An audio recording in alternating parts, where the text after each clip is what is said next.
Hey friends, you're on the Insecurity Project with Jamin. It's 10-minute Tuesday time. Today I am talking about self-love.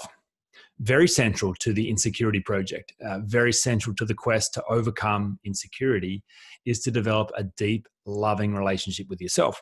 And I'd say it's out of the overflow of a deeply loving relationship with yourself that you have the capacity to give and receive love to other people as well. So very important thing to being a successful human being.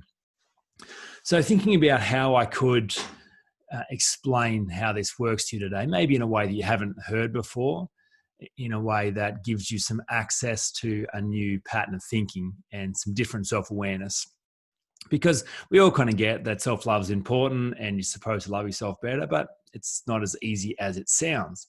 So here's 3 things that I trust will be useful to you today about self-love. The first is that it's inside you already, whether you're aware of that or not. That's a very important thing, and evidenced by the fact that we're all very aware of being safe. So every cell in our body is hardwired for self-preservation. Instinctively, when in danger, chemicals are a response to mobilize us to protect our vital organs, to get out of danger, to be safe. Now, why do we do that? What's the intention of protection?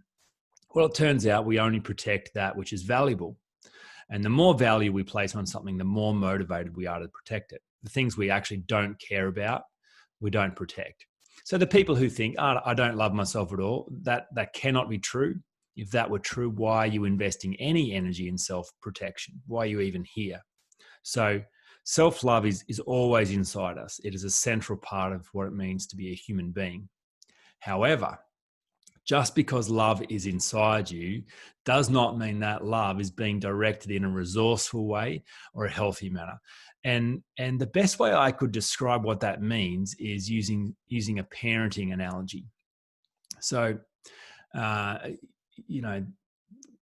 heard lots of people in my time as a coach say that their parents don't love them. I don't think that's ever true. I think, again, instinctively, it would be impossible not to have love for your offspring. Now, that doesn't mean that you do love well. I'm not saying that at all. And in fact, there's lots of ways where that love doesn't come out in a healthy way at all. So here are some examples of that. So the overprotective parent. So for the sake of love, mum wraps the son in cotton wool to protect him from the big bad world. Like, great, that's very loving, mum, but thanks, you've just ruined my life. Now I have no capacity to function in the real world because I have no resilience, no confidence that I can do anything without you. So you've actually ruined my life. So yeah, great. That's loving. Thanks so much for that. So the overprotective parent is one way that love shows up unresourcefully. The abusive parent. So the bully, the parent who is physically violent, who is verbally violent, who is emotionally violent. There are many people who grow up with parents that are destructive, and on their best day, when that parent breaks down and is confronted with their behavior, every single time they say, look, you got to know that I love you. It's just the addiction. It's just this anger that rises up in me. It's just, I find myself getting so upset I can't control my behavior, and some part of me takes over. But you got to know that I love you. You've got to know that I do actually care about you. Very hard to hear for a child because the behavior is totally incongruent. But the parent would still say at the deepest level they have love for that child. They just don't know how to behave in a way that honors that love. The critic, so the dad, on the sidelines watching their son play sport, who's never got a positive thing to say, never celebrates the wins, only focuses on the shortcomings, the parent who's just constantly critical. And again, you deconstruct that strategy, and the parent would say, well, yeah, it's a loving strategy. I just want my son to be the best they can be. I want to. There's no point, putting air in their tires about what they're already good at. That's not going to get them to the next level. They need to focus on the things they're not good at. So yeah, this is love. For sure it's love. Doesn't feel like that to the child, I promise you. Or what about the absent parent? That's another strategy. And I talk to lots of people whose parents weren't there at all. And they feel like that's pure evidence of hate. that's the cruelest thing a parent could ever do. However, you deconstruct that strategy. And by the way, I'm not justifying any of this, but hear me. When you deconstruct that strategy, a parent who has a child, maybe when they're really young, maybe when they are not mature enough, when they don't feel capable, they look at this gift, this pure, innocent child in front of them and feel totally inadequate. Go, how could I possibly give this child anything close to what it deserves? If I get anywhere near this child, I will ruin its life. The only thing to do is to get out of the way, is to run away, is to hide, is to be absent, because I'll ruin it. Anything I say or do will be bad. So my loving act is to get out of the way. Doesn't feel like that to the child. They're like, yeah, I would have preferred you to be here. So I think those four things show up in ourselves as well. The overprotective parent, the bully, the critic, or the absentee. So sometimes self-love internally shows up as an overprotective strategy. We're just afraid of every possible danger, totally risk averse, scared to do anything. Sometimes that character inside shows up as the bully. We are the most negative and violent towards our own being. The things that we do toward ourselves, the hiding we give ourselves, the judgment we put on ourselves is so violent, so destructive. Sometimes it's the critic, which is similar but slightly different, because it's very present but very negative, constantly focusing on what is missing, what was lacking, what you should have done better. Sometimes there's just this absent relationship with ourselves. There's just no awareness. There's no conversation. There's no listening. There's no desire. It's just shut down completely.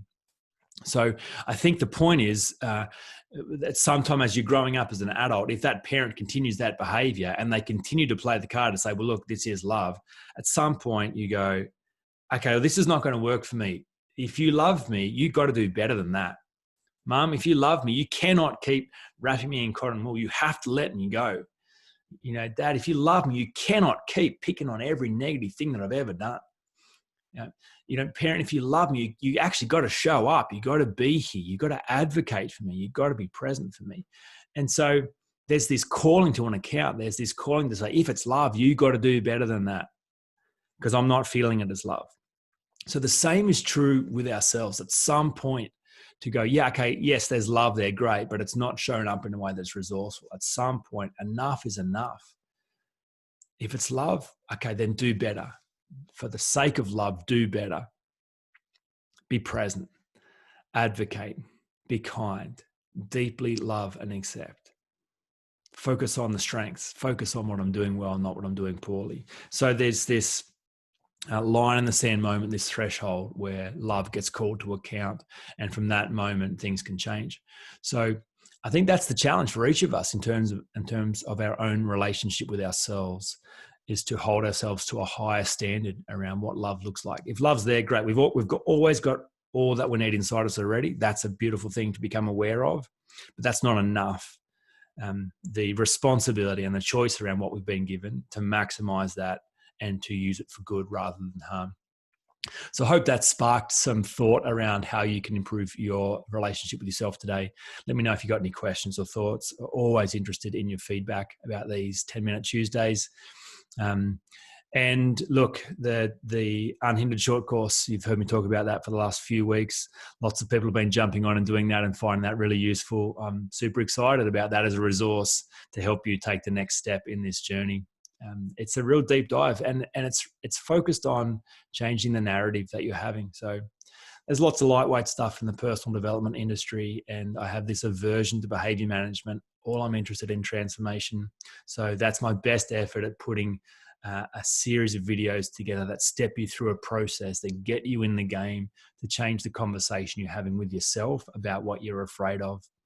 And so anything that you're doing in that direction is going to be useful for you. Okay, we'll leave it there, and I'll talk to you again next week.